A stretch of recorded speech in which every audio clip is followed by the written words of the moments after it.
আমরা আজকে তিনজন আইপিএস কে সাসপেন্ড করছি। মিস্টার বিনীত গোয়েল, উনি এখন এডিজি রয়েছেন আইবিতে। আর আরো দুজন আইপিএস, শ্রীমতী ইন্দিরা মুখার্জি এবং শ্রী অভিষেক গুপ্তা, এই তিনজনকে আমরা আজকে সাসপেন্ড করলাম এবং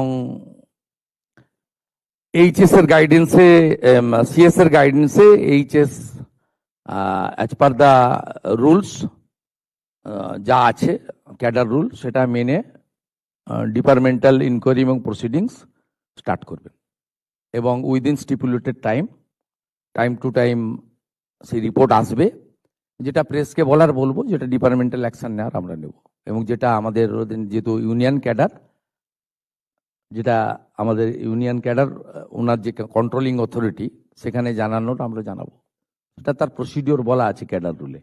কিন্তু ইনিশিয়ালি আমরা এই তিনজনকে সাসপেন্ড করলাম due to mishandling and offering bribe to the victim family